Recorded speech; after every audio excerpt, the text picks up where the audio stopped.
What's going on YouTube? This is Kaz and welcome to the Kingdom Perfumes experience. So good to have you guys here on my channel again. If you're new here, welcome. If you are returning, so good to see you guys again here on my channel today. So for today's video, we're going to be doing fragrances that are rose dominant for the month of February. Valentine's Day has just passed, and we're going to be looking at fragrances from my collection and from my wife's collection, so stay tuned.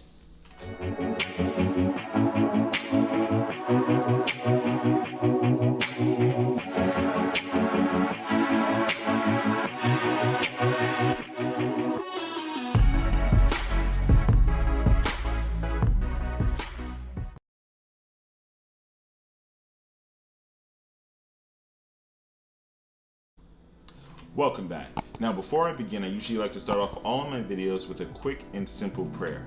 For those of you who would like to skip the prayer to the beginning of the video, no problem at all. There'll be a link in the description below. But for those of you who would like to join me in the prayer, let's go ahead and start. Heavenly Father, we thank you for all that you do in our lives. I thank you for my viewers, oh God, and I thank you for the love that you've placed in our lives, the love that you have for each and every one of us, love that your word says can never be separated from us. No matter what we do, no matter how hard we try. Thank you for that unconditional love, and I just pray that each and every one of us are able to love those in our lives unconditionally as well, the people that you called us to. In Jesus' name, amen. So let's get on with it. We're talking about rose fragrances. We have a lot of fragrances lined up right now, so let's go ahead and start. I will begin with my scent of the day, and that's going to be L'Homme Ultime by Yves Saint Laurent. Now this is a discontinued fragrance, and also we're going to be rating each one of these fragrances from 1 through 5. 1 being it's terrible, do not buy it was a mistake. 2 being I really don't like this that much, it's not my cup of tea. 3 being it's okay, I like it if you like it kind of thing. 4 being I really enjoy and appreciate this fragrance. 5 being back of bottle worthy, I love it. All right. So I'll rate them at the end of each little, snippet, and we'll go from there. So this is L'Homme Ultime. This is a 2016 release, I believe, and it is discontinued. So I'm going to give this a 5, right? I'm going to give it a pre-rating just because you can't really, there's going to be a time where you won't be able to really find this that easily. You can still find it out there on discounters, but I highly recommend that you guys pick up a bottle if you can and when you can, because it's blind buy worthy. If you've tried the original L'Homme, they've added some rose to that profile. It's gorgeous. Here's the bottle. Beautiful, beautiful bottle. It's a fingerprint magnet, but you have this wonderful chrome. Is that an octagon? Known for the L'Homme line. All right, beautiful bottle. I love how it feels. I just love the design with L'Homme there in the front. It's just amazing. The atomizers are great. I'm not gonna spray this on strip because, like I said, it's my scent of the day. But 2016 release, you're gonna smell things like rose, obviously, like I mentioned, some ginger, some cardamom in the top.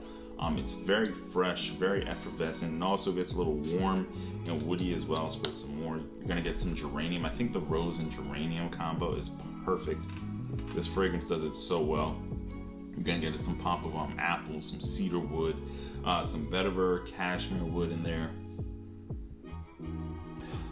Absolutely wonderful fragrance, masterpiece. This is L'Homme Ultime. For the next fragrance on the list, we're gonna be looking at a fragrance by the house of Lancome. This is going to be called La Vie Belle and Rose.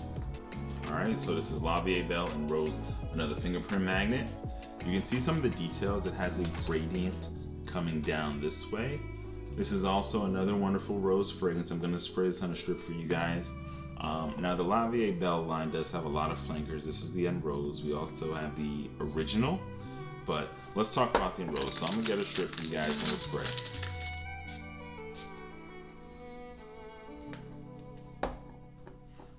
Oh, this is gorgeous. What a gorgeous profile. Listen, part of my wife's collection. Okay, this is a 2019 release. Here's the bottle again, just for some reference. And there's 3 different types of roses in La Vie Belle. You can smell them almost immediately. You're gonna get a lot of nice berries in the opening. And you're also gonna get a little bit of white floral, some lily of the valley, some patchouli, some musk. iris, and sandalwood are some of the main notes listed. And it's a gorgeous composition. So immediately upon spray, you're gonna get that pop of berries, and then you're gonna get the beautiful trio of roses that's in the heart.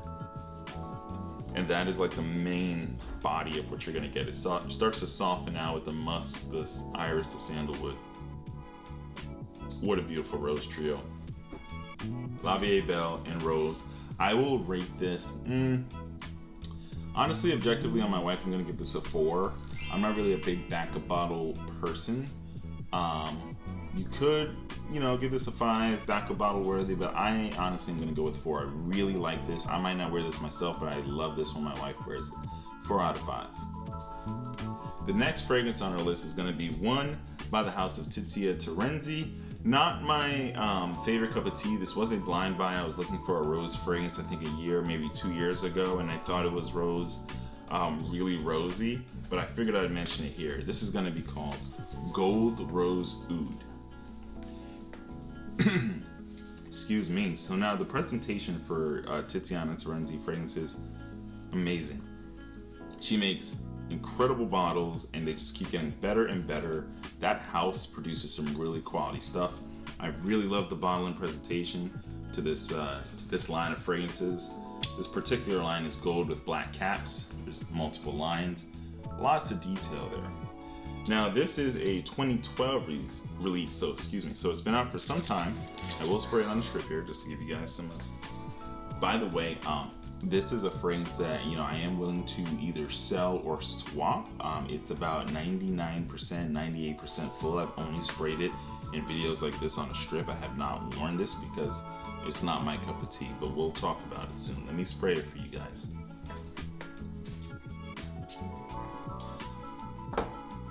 It's a powerhouse, all right?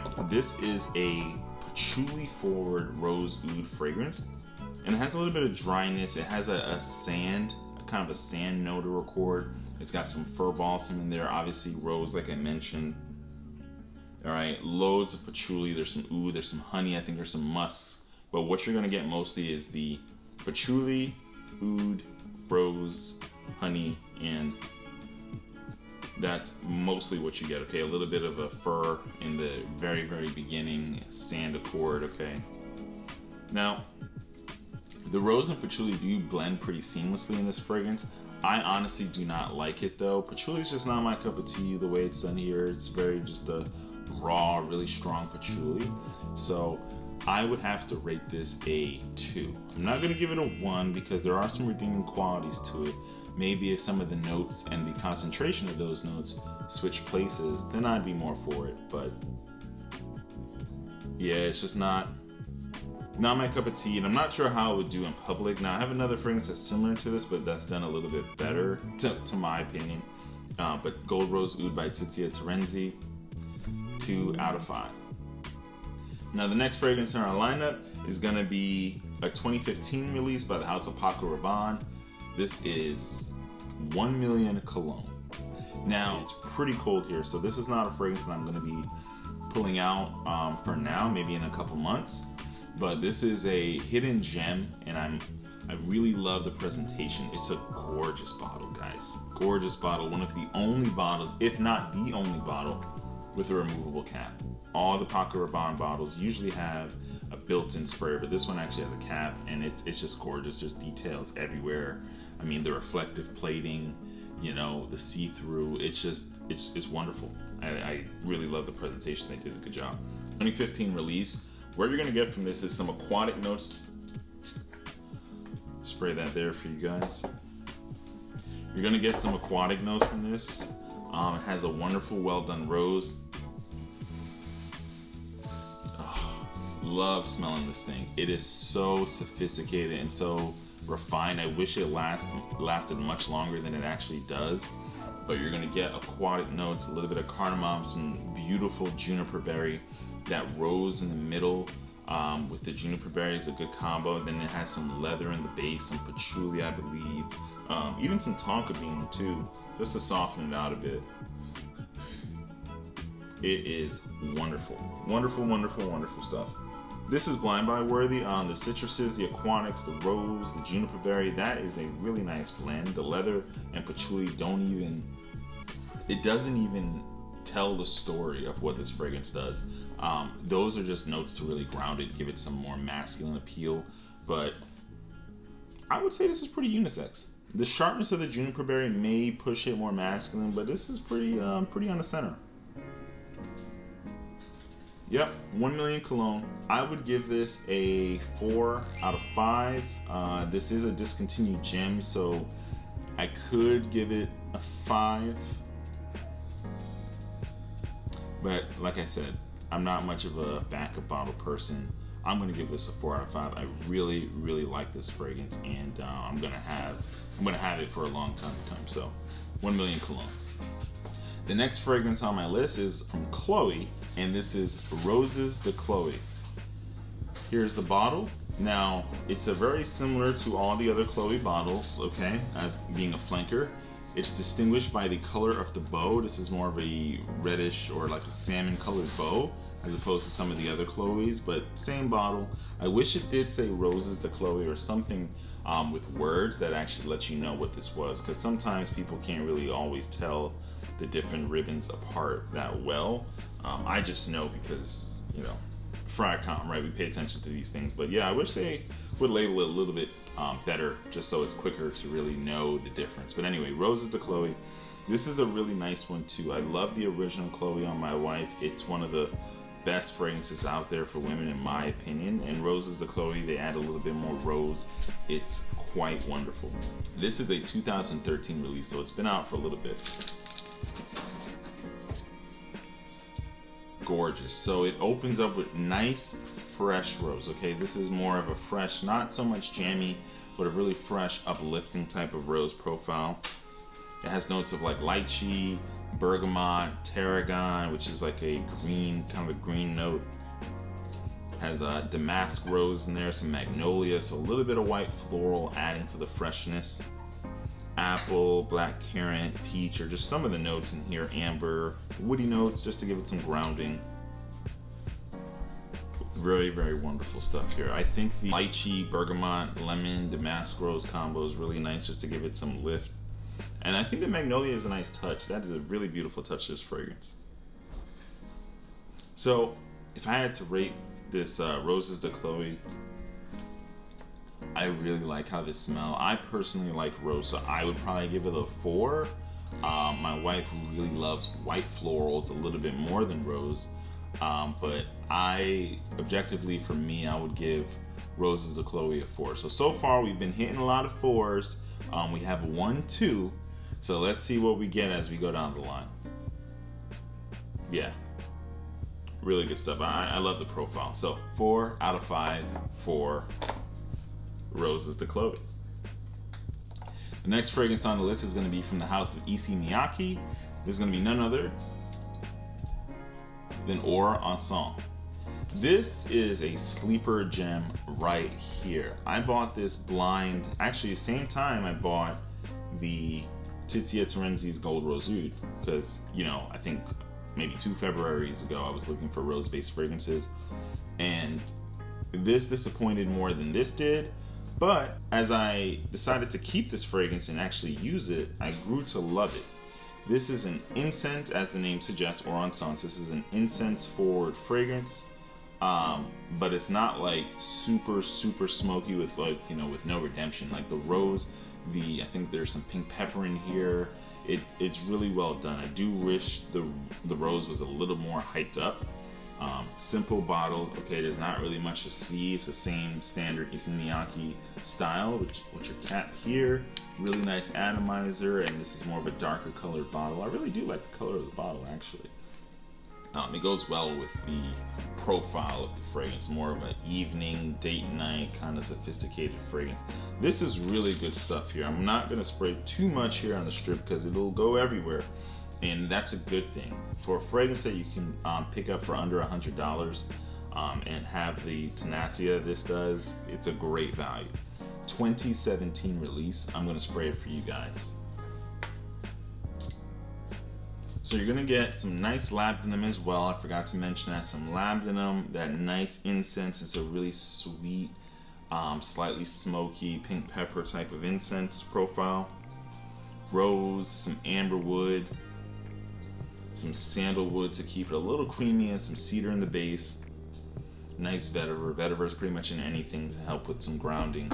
But it's a beautiful profile. I love smelling this on my skin, on a strip, in the air. It has an allure to it just because of the smokiness. So honestly, 100%, this is a 4 for me. This is definitely a 4 for me. I really enjoy Encens. I wish I wore it more. I had more opportunities to wear it. I work from home mostly. So I do wear it in that setting, but I do like to get it outside in the cold. Where it really will shine. Or if you're in a, maybe suit and tie event inside, you don't want to go too many sprays on this, but 4 out of 5 stars or awesome. So far, we don't have any 3s that we're kind of like on the line with. I think some are coming up as I look at this list, so just stay with me for a bit. We'll see if we, move around with the ratings. The next fragrance on the list is going to be from the house of Maison de Darius. This is going to be called Onore. Now here's the bottle. Now for those of you who don't know, Maison de Darius is actually a local independent perfumer in the DC, Maryland, Virginia area. I think he's based out of Maryland. This is part of his debut line of fragrances. He's doing much more awesome things now. He's even hyped up the presentations. It's really incredible the things that he's doing right now. But this is his initial debut line, and I was privileged enough to be able to purchase all of the original 5 because I don't think he's making these formulations anymore. So it's a really simple bottle. We just have some simple stickers on the side there. Really grassroots things, kind of just starting up. I really do like the bottle shape and everything. This is powerful stuff. All of his original 5 fragrances are beast mode. This is 2020, I believe, is when he came out with Onore and the 4 others. And you're gonna get a lot of rose and orange, kind of that citrus rose combo. Very similar to Gold Rose Oudh done by Terenzi. But I really like how he uses the musks and blends it with the patchouli. I just feel like this is a bit smoother to me. And I will hold off on spraying. It is pretty strong on the strip or in the air. But this is a really great profile. Really great profile. I love wearing this stuff when I can. Just the orange, the rose, it's really uplifting. It lasts forever. I would give this though about a 3 just because it is pretty strong, just like the Terenzi that I gave a 2. Don't get me wrong, this is really nice stuff. It's just patchouli, orange, rose is not my first go-to profile, but I had to give him a shout out because it is well made. So Maison de Darius, 3 out of 5 for Onore. There is another formulation he has that's a 4, no, actually a 5 out of 5. But this specific one, Onore, 3 out of 5 for now. So the next fragrance on our list is going to be a Maison Francis Kurkdjian release, and this came out in 2014. This is A La Rose Eau de Parfum. Here's the gorgeous bottle. Maison Francis Kurkdjian does not ever cease to amaze. It's usually a hit when he comes out with something, and he's made fragrances for other lines as well. But this is his personal line. I'll give you guys a zoom in. Beautiful bottle. A La Rose Eau de Parfum. You got his logo up top there and a gold cap. Now there is a special little hidden gem. Some of his fragrances, if they're see-through, there's a message on the back label that you can only see by looking through the bottle. So this one is just a picture of a rose that you can see through the glass there. And I thought that was really cool. Beautiful rose. Does not disappoint.